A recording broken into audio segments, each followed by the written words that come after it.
నమస్తే welcome to SP news. Huzur Nagar లో 3 రోజులు కొనసాగే బోనాల జాతరలో భాగంగా నేడు సెప్టెంబర్ 15న మొదటి రోజు ఆదివారం ఉదయం 6 గంటలకు ఊర చెరువులో ఉన్న ముసలి ముత్యాలమ్మ తల్లికి నూతన పట్టు వస్త్రాలు, ఆభరణాలు, పూలమాలలతో అమ్మవారి మొక్కుబడిగా గొర్రె పోడేళ్లు, కొల్లు భక్తులు తెల్లవారుజాము నుంచి బోనాలు సమర్పిస్తున్నారు. భారీకిలో భక్తులు పాల్గొన్నారు. అలంకరించిన కమిటీ తరపున ధూపదీప నైవేద్యము, హారతులతో వేదమూర్తులైన అర్చకులతో నిర్వహించడమైంది. భక్తుల సహకారంతో నిర్వహించే బోనాల పండుగకు ఈ అమ్మవారు 2005 సంవత్సరంలో కేవలం 48 రోజులలో భక్తులచే గుడి నిర్మాణం చేయించుకున్న తల్లి. ఆ తల్లి కృప అందరిపై ఉండాలని, ఆయురారోగ్యాలతో కాపాడాలని ముత్యాలమ్మ జాతర నిర్వహణ కమిటీ వేడుకుంటోంది.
తమ్ముడికి ఇచ్చిన అంటే గేట్లు ఎందుకు తీశారు అప్పుడే రైళ్ళు గేట్లు తీపించినందుకు తీయమన్నా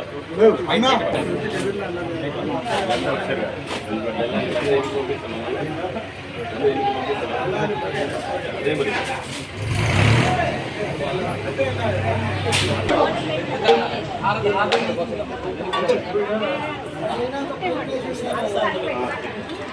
గాలి కూడా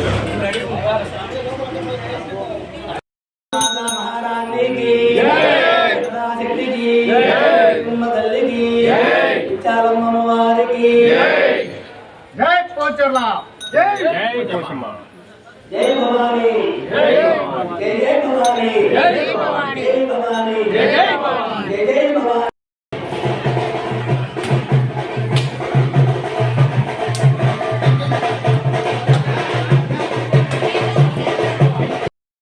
మహాలక్ష్మి మహాసరస్వతి శక్తి రూపాంబ దుర్గాం చండీ నమామ్యం.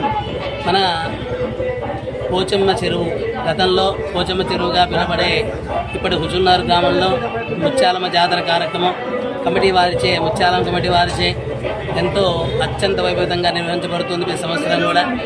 కాబట్టి ఎంతో పురాతనమైన దేవాలయం ఇది. కాకతీయ కాలం నుంచి కూడా కాకతీయ కాలానికి సంబంధించిన అప్పటి దేవాలయం. అప్పటి నుంచి కూడా మన భక్తులచే ముత్యాలమ్మ కమిటీ వారిచే అమ్మవారికి ఉత్సవం ఎంతో అత్యంత వైభవితంగా 3 రోజులు తిరునాళ్ళు జరిగినట్టుగా జరుగుతూ ఉంటుంది. ఇటు కార్యక్రమంలో భాగంగా ఈరోజు ఉదయమే అమ్మవారికి 4:30 ప్రాతకాలార్చన కార్యక్రమం జరపడింది. నివేదన మంగళీరామ దృశ్యం జరపడినాయి. అయితే ఈ రాష్ట్రంలో, తెలంగాణ రాష్ట్రంలో, ఈ యొక్క జిల్లాలో, సూర్యాపేట జిల్లాలోగా ఎక్కడ కూడా అంత వైభవంగా భక్తులతోటి జరపబడే ఉత్సవం ఏదన్నా ఉందంటే ఎక్కువ మంది కోలాహలంగా సమ్మక్క సారక్క జాతర తర్వాత ఏది చెప్పుకోవాలంటే రాష్ట్రంలో ముత్యాలమ్మ జాతర చెప్పుకోవచ్చు హుజూర్నగర్లో. కాబట్టి అంత విశేషమైన భక్తులతోటి ఇది ప్రతి ఒక్క ఇంటిలో కూడా పండగ. ఈ పండగ ఈ యొక్క ప్రతి కులాంతో కూడా సంబంధం లేకుండా అన్ని కులాల వాళ్ళు పెద్దలందరూ కూడా చక్కగా భక్తిగా పాల్గొంటూ ప్రభలతోటి అమ్మవారికి ఊరేగింపులతోటి ఉత్సవంగా చాలా చక్కగా చేసే కార్యక్రమం ఇది. అమ్మవారు చల్లని తల్లి. ఆ యొక్క అమ్మవారి యొక్క పేరు మీదే ఈ యొక్క గ్రామం వెలిచి ఉంది, పోచమ్మ చెరువు. కనుక ఇంతమంది పోచమ్మ తాలూకుగా కూడా ఉన్నది. అప్పటి నుంచి కూడా అమ్మవారు తన యొక్క గ్రామాన్ని తమ ప్రజల్ని చల్లగా కాపాడుతూ యాదేవి సర్వభూతేషు మాతృరూపేణ సంస్థిత అన్నట్టుగా అమ్మవారు తన యొక్క పిల్లల్ని చల్లగా కాపాడుతూ ఉన్నది. సర్వే జన సుఖినో భవంతు, సమస్త మంగళాని భవంతు. ఈరోజు